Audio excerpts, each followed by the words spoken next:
Hello, ഇന്ന് എൻ്റെ room cleaning video ആണ്. ക്ലീനിങ് എന്ന് വെച്ചാൽ അപാര ക്ലീനിങ് ആണ്. കണ്ടില്ലേ, സരോജിനി മാർക്കറ്റ് പോലും തോറ്റുപോകുന്ന ഐറ്റംസും വൃത്തിയും. അച്ഛൻ്റെ ചെരുപ്പ്, അമ്മയുടെ സോളാർ ലൈറ്റ്, അങ്ങനെ സകല സാധനങ്ങളും എൻ്റെ റൂമിലുണ്ട് കേട്ടോ. സത്യം പറഞ്ഞാൽ എൻ്റെ റൂമാണോ എന്ന് ചോദിച്ചാൽ ആണ്, അല്ലേന്ന് ചോദിച്ചാൽ അല്ല. നല്ല വൃത്തിക്കൊക്കെ കിടക്കുവാണെങ്കിൽ അത് അവരുടെ റൂമും, ഭയങ്കര മോശമായിട്ട് കിടക്കുവാണെങ്കിൽ അത് എൻ്റെ റൂമും. സത്യം പറഞ്ഞാൽ എനിക്കിവിടെ ഒരു അവകാശമില്ല ഗൈസ്. കണ്ടില്ലേ, എൻ്റെ ഫോട്ടോ പൊട്ടിപ്പോയി, അങ്ങനെ എടുത്ത് മാറ്റി വെച്ചേക്കാം. ഈ ടേബിളിലെന്ന് വെച്ചാൽ ഞാൻ പണ്ട് മുതലേ സൂക്ഷിച്ചു വച്ചിരിക്കുന്ന കുഞ്ഞു ലുക്കുഡ് ഹുക്ക് സാധനങ്ങൾ. ലുക്കുഡ് ഉടുക്കും എന്ന് വെച്ചാൽ എന്തോ അങ്ങനെ പറയില്ലേ, എല്ലാം കാണിച്ചില്ല, കുറച്ച് കാണിച്ചു തരാം. ഇത് ഞാൻ ഉണ്ടാക്കിയതാട്ടോ. കണ്ടില്ലേ, ചത്ത് മലർന്ന് കിടക്കുന്നത്. ഇതിനെക്കുറിച്ച് പറയാൻ എനിക്ക് ഒരു വാക്കുകളും ഇല്ല, എന്നെ കൊണ്ട് പറ്റില്ല, അത്ര തന്നെ. അതുകൊണ്ട് പെട്ടിക്കാത്ത ഇതെൻ്റെ വിവിയേട്ടൻ തന്ന റോസാപ്പൂ, പിന്നെ അച്ഛൻ തന്ന വാച്ച്, അമ്മ ഫസ്റ്റായിട്ട് യൂസ് ചെയ്ത മൊബൈൽ എല്ലാം ഞാൻ സൂക്ഷിച്ചു വെച്ചിട്ടുണ്ട് കേട്ടോ. സത്യം പറഞ്ഞാൽ നിൽക്കുന്നതും സഞ്ചരിക്കുന്നതുമായ ഒരു ആക്രി വണ്ടിയാണ് ഞാൻ. ഓഫീസിൽ പോകുന്ന ബാഗിൽ പോലും കുറേ ആക്രി സാധനങ്ങളുണ്ട്. എന്തിനാണ് കൊണ്ടു കിടക്കുന്നതെന്ന് വെച്ചാൽ എനിക്കറിയില്ല. അതൊക്കെ എൻ്റെ ഒരു ഹോബി. ഇത് കണ്ടോ, ഇതെനിക്കൊരു അപ്പൂപ്പൻ ഗിഫ്റ്റ് തന്ന കേട്ടോ, തടിയിലുണ്ടാക്കിയ ആന.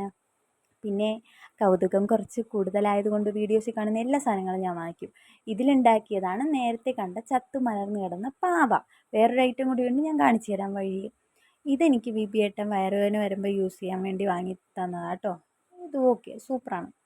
ഇതാണ് സാധനം. ഞാൻ ക്യൂട്ടായിട്ടുള്ള ഒരു പാവക്കുട്ടിയാണ് ഉദ്ദേശിച്ചത്, പക്ഷേ ഒരുങ്ങി വന്നപ്പോഴും നല്ല സുന്ദരക്കുട്ടപ്പനായ ഒരു യക്ഷിയായി മാറി. പിന്നെ ഞാനതങ്ങ് അക്സെപ്റ്റ് ചെയ്തു.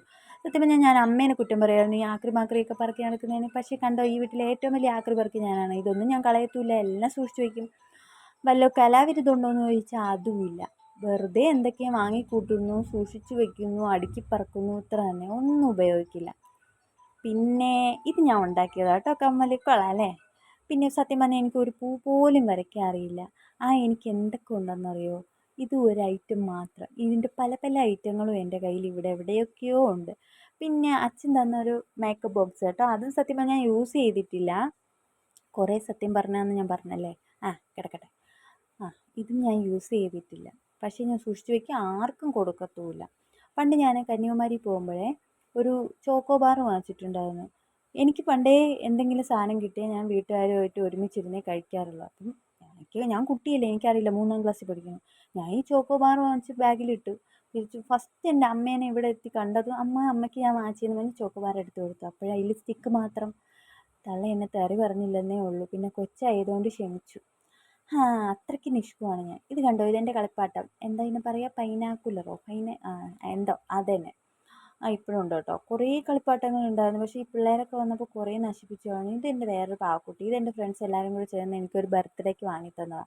പാവക്കുട്ടി എന്ന് വെച്ചാൽ സെറ്റ് വലുതും ചെറുതായിട്ട് ഇഷ്ടം പോലെ ഉണ്ടായിരുന്നു, എല്ലാം പോയി ഗൈസ്. ഇതെൻ്റെ വിപിയേട്ടൻ വാങ്ങി തന്ന കുഞ്ഞി പാവക്കുട്ടി. അങ്ങനെ ഇതൊക്കെ പെറുക്കി വെച്ചിട്ട് റൂം ഫുൾ അടിച്ച് വാരി തൂത്ത് വൃത്തിയാക്കി ക്ലീനാക്കി സുന്ദര കുട്ടപ്പനാക്കിയിട്ട് ഞാനും കുളിക്കാൻ പോയി ഗൈസ്. ഞാനും കുളിച്ച് സുന്ദരിയാവണ്ടേ. ഇനി ഈ റൂമിന് അവകാശികൾ ഇഷ്ടം പോലെ ആയിരിക്കും. നമുക്ക് കണ്ട് തന്നെ അറിയാം. അങ്ങനെ ഞാനും കുളിക്കാൻ പോയി. അത് കഴിഞ്ഞ് വന്നിട്ട് സ്ഥിരമുള്ള കണ്ണാടിയുടെ മുന്നിലുള്ള പട്ടി ഷോ. അപ്പം അത്രയേ ഉള്ളൂ. ബായ്.